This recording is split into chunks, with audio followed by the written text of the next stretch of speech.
Alhamdulillah. Maka ketika kita berkaitan dengan tawakal, tawakal adalah berserah diri kepada Allah. Ketika kita berserah diri, maka harus ada ikhtiar. Manusia kewajibannya adalah ikhtiar. Sementara ketika hasilnya baru kita serahkan kepada Allah. Tidak ada ikhtiar, tidak ada tawakal yang tanpa ikhtiar. Kenapa? Karena manusia tadi kewajibannya adalah ikhtiar. Adapun hasilnya maka kita pasrahkan kepada Allah, bagaimana Allah yang menghendaki. Namun setelah pasrah, ketika diri kita sudah berpasrah kepada Allah, jangan sampai ada yang merasa terpaksa. Asa an takrahu syai'an. Allah menyatakan dalam Al-Quran, asa an takrahu syai'an. Jangan kau merasa terpaksa.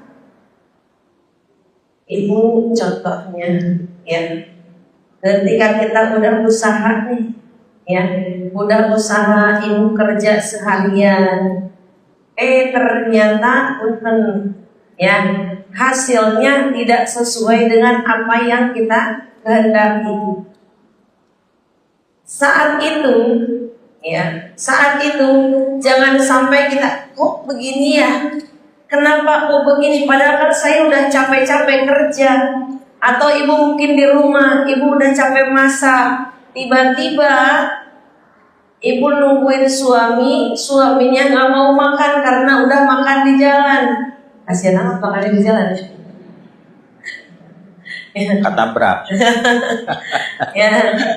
Karena udah makan atau mungkin di tempat kerja. Saat itu kan kita sudah ikhtiar nih untuk menyenangkan suami, tetapi ternyata saat apa yang kita sudah usahakan, sudah ikhtiarkan, ternyata tidak membuah hasil kebahagiaan buat kita, maka kata Allah, asa takrahu syai'an wa huwa khairul lakum.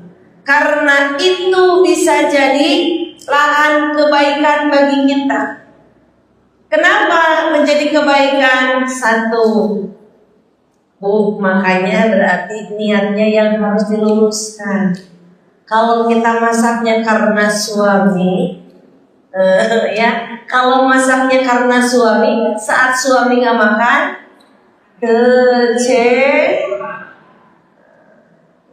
kan suka begitu ibu-ibu mah capek-capek masak dari makan dan lain sebagainya. Ada kalanya kan kita seperti itu ya Bu ya. Seperti itu. Jadi satu yang harus kita luruskan adalah saat diri kita ketika melaksanakan sesuatu bukan karena manusia, namun semata-mata karena mencari ridhonya Allah Subhanahu wa ta'ala. Kenapa mencari ridhonya Allah?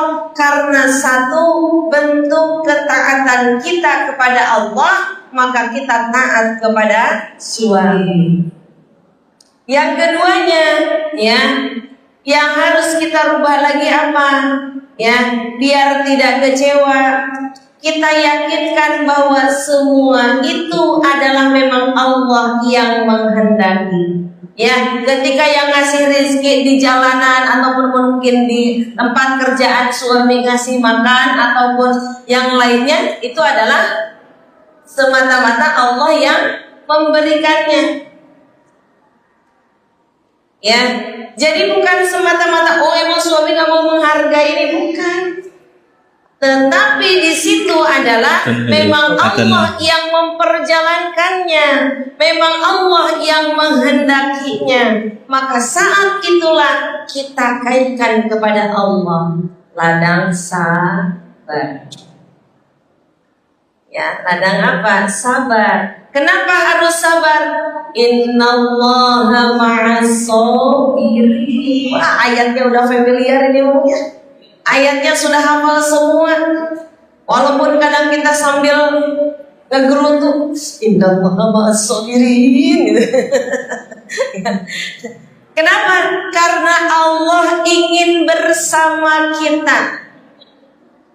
Maka di sana adalah membersamai. Ya, ma'as sabirin, ma bersama siapa? Bersama orang-orang yang sabar. Contoh, ibu saat ketika ini anak kita bilang, ya ibu, saya pengen ditemenin belajar karena saya nggak paham. Kalau ibu bilang, iya nah, ibu temenin ya. Temenin berarti ibu ada nggak bu di situ? Ada. Ya. Saat kita bilang ya ibu nanti temenin ya nah, ibu dampingi ya nak biar kamu tidak kesulitan. Maka saat Allah mengatakan innallaha ma'as sabirin, maka yakinlah Allah sedang bersama kita. Ya, maka di sini kenapa jangan merasa terpaksa? Karena biar kita yakin itu adalah yang terbaik. Jadi poinnya minimal 2 ini aja menjadi keyakinan kita. Poinnya apa bu tadi yang pertama? Ketika diri kita mengerjakan sesuatu, niatkan yang kita tuju adalah ridhonya Allah. Yang kedua, semuanya yang melakukan itu semua adalah hakikatnya kehendak Allah Subhanahu wa ta'ala. Tambahin 3-nya adalah ladang sabar. Memang gak mudah sabar. Menahan itu, sabar itu kan menahan. Gak mudah memang. Kenapa? Karena balasannya bukan surga lagi. Balasannya bukan, tetapi balasannya langsung sang ownernya turun bersama kita. Kenapa? Karena surga sama-sama makhluk. Di situ kalimatnya bukan balasannya nanti kamu akan dapat surga, bukan. Balasannya orang yang sabar adalah innallaha ma'as sabirin. Allah yang akan bersama kita langsung. Balasannya Allah yang akan membersamai kita. Maka hakul yakin saat ketika diri kita bisa menahan dari hal sesuatu yang tidak membuat kita nyaman, ya, maka yakinlah Allah sedang bersama kita. Amin insya Allah. Ya, maka sesisanya tadi kenapa harus tawakal? Kan tawakal itu pasrah. Ini adalah proses-proses ke pasrah. Ya, proses ke pasrah, proses ke tawakal, maka akan membuahkan hasil yang terbaik. Kita akan bersama Allah Subhanahu. Hadirin rahimahullah. Masuk ke kitab Sulamut Taufiq. Wala mumariyan.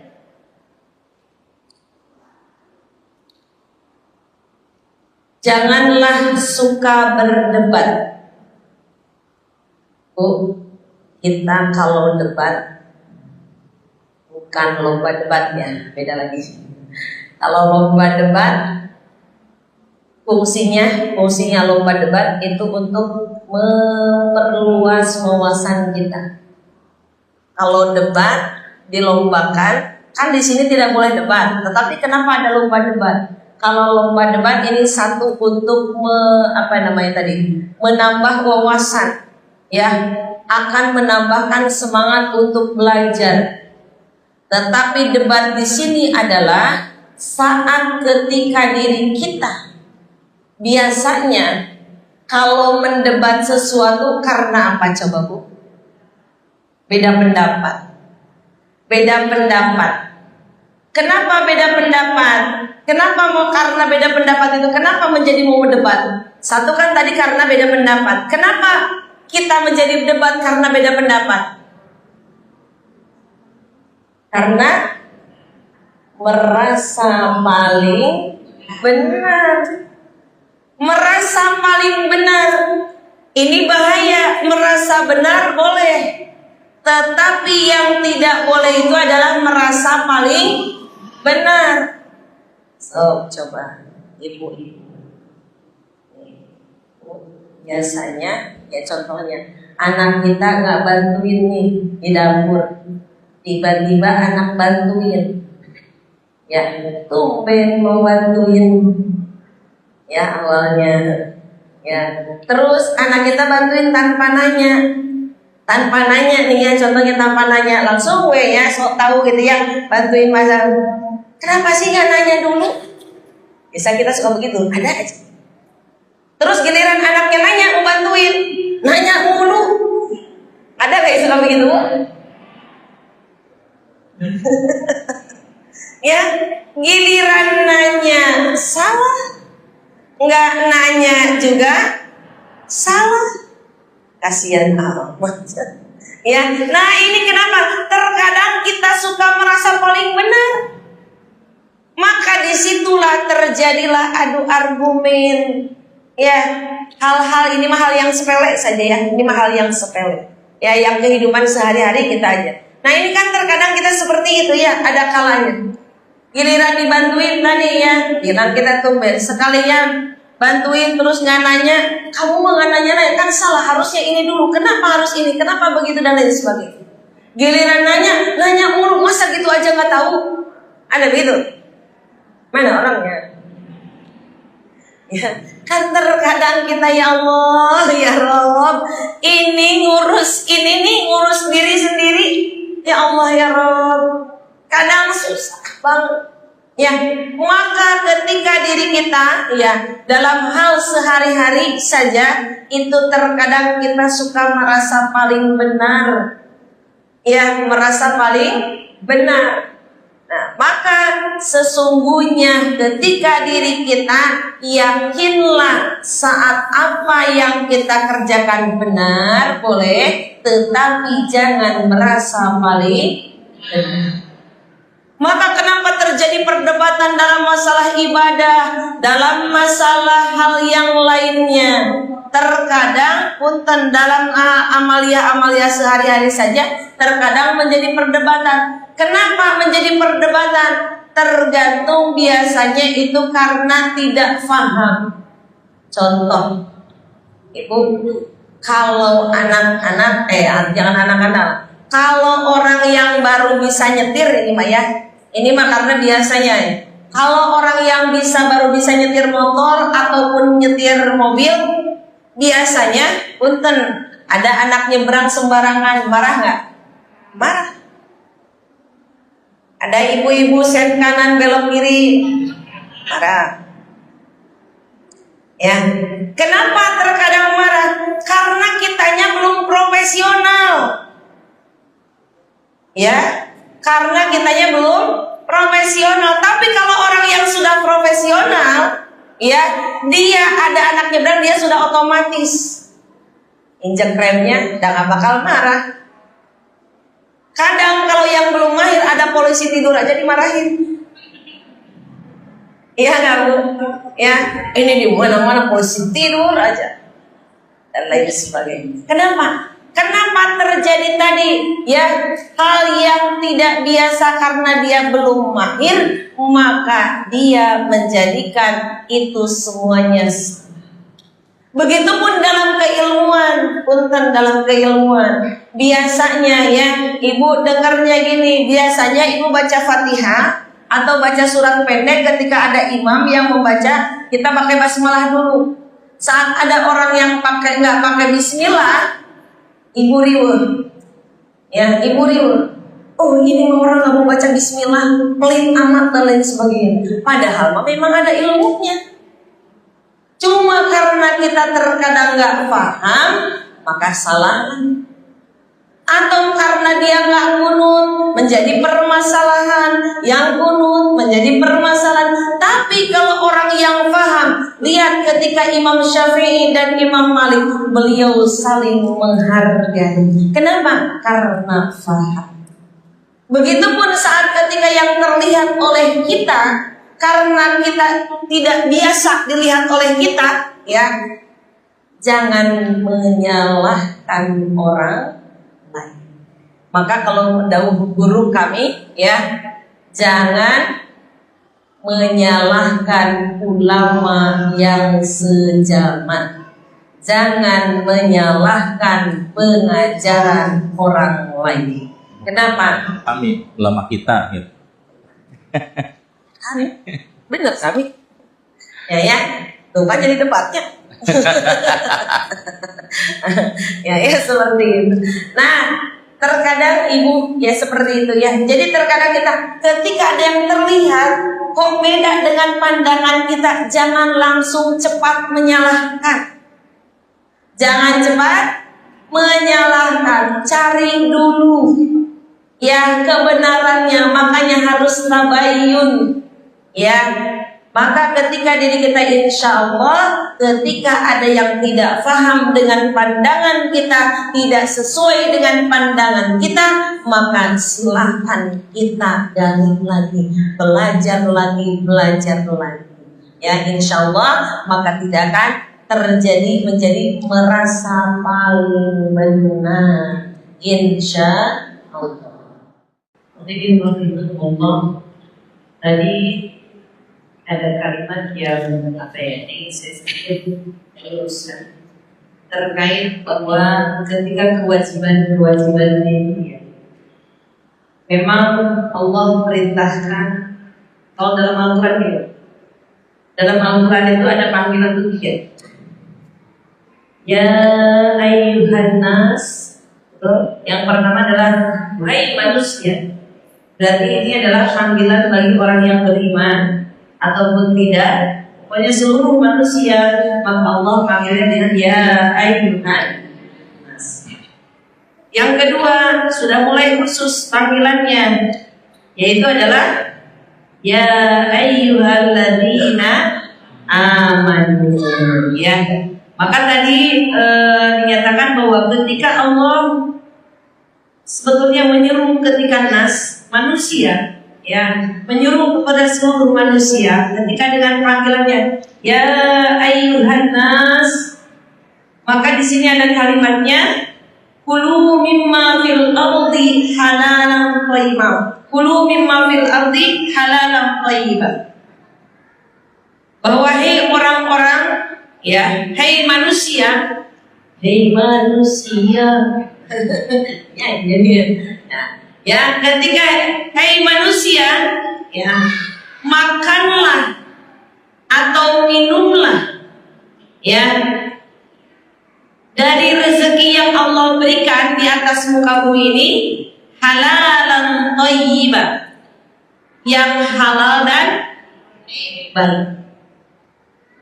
Lihat ini kalimatnya bukan buat kita saja, bukan buat orang mukmin saja, tetapi ini adalah untuk seluruh umat manusia ciptaan Allah Subhanahu wa Ta'ala.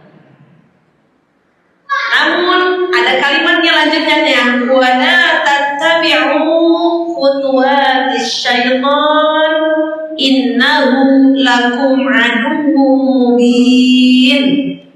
Janganlah kau mengikuti bujukan atau rayuannya setan, karena sesungguhnya setan adalah musuh yang nyata. Kenapa ada orang saya mah nggak haram, nggak ini memang tidak diharamkan, namun di sini Allah menganjurkan. Karena apa? Karena Allah sayang kepada seluruh makhluk. Allah sayang kepada seluruh manusia. Maka di sini perintahnya adalah ya ayyuhan nas. Maka di beberapa negara ya, termasuk Jepang ya, walaupun non muslim ya, ketika mau ayam ya, mau ayam itu harus disembelih dulu. Kan ada yang tidak disembelih dulu ya. Nah, kenapa? Karena tahu bahwa ketika disembelih itu akan membuat ayam tersebut itu jadi bagus untuk kesehatan. Ya. Nah, seperti itu. Kenapa Allah memerintahkan tadi halal thayyibah? Sudah halal thayyibah ditambahin jadi baik. Ya. Maka di sini adalah perintah untuk seluruh manusia. Adapun ya yang tadi yang mau makan B1, B2, B3, B4, B5, B6, B7 dan lain sebagainya. Kenapa? Karena tadi ya lanjut ayatnya innama ya'murukum bis-su'i wal fahsya'i wal munkar. Maaf, innama ya'murukum bis-su'i wal fahsya'i.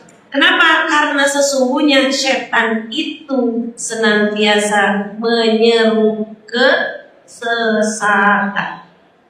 Ya, maka ketika diri kita kalau ada hal yang dilarang, hal yang Allah tidak menginginkan kita untuk itu, kenapa? Karena itu tidak baik. Sesungguhnya itu adalah ajakan syaitan. Namun di ayat selanjutnya, kalau tadi ayat 168 dan 169, kita lihat di ayat 172.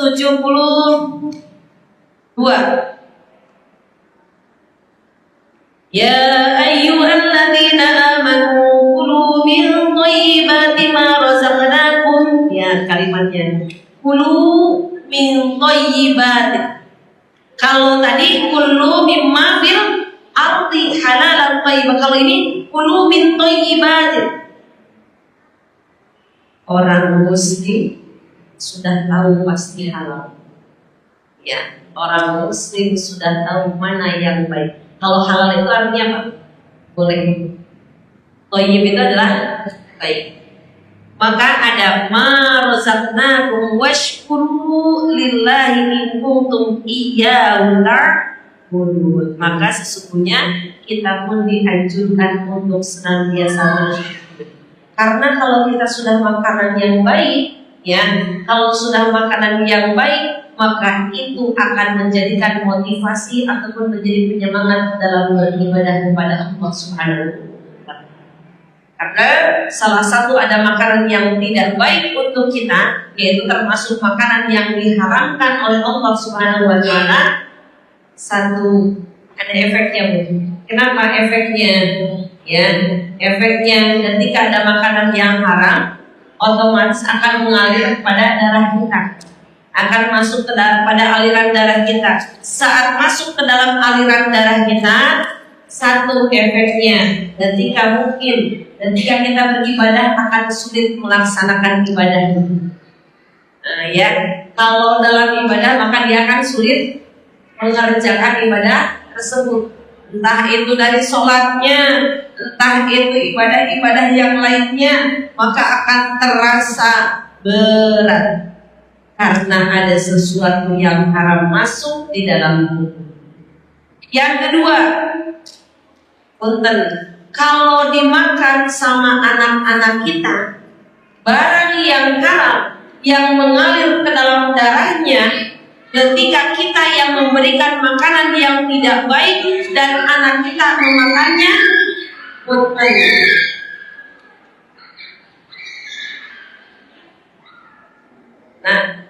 Nah, maka saat itu akan berefek kepada anak kita. Satu ya, kan anak kita terkadang kalau ada anak yang sulit, satu bisa sulit untuk belajarnya, bebel otaknya, ya sulit punten, ya agak sulit ketika masuk, sulit banget ini. Kita harus dilihat dulu cara mendapatkan makannya orang tua dari mana. Yang kedua, untuk anak kita, nauzubillah, akan berefek saat ya ketika anak kita kasih tahu, terkadang susah untuk diarah. Maka kenapa di sini Allah sebegitu menyayangi kita? Karena Allah menginginkan yang terbaik buat makhluknya.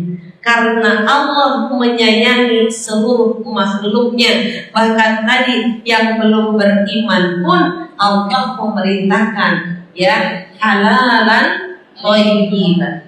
Apalagi kita sebagai orang muslim, maka betul-betul harus terjaga makanan kita, minuman kita, agar apa? Agar makanan yang masuk ke dalam diri kita ini menjadi protein untuk kita semangat beribadah.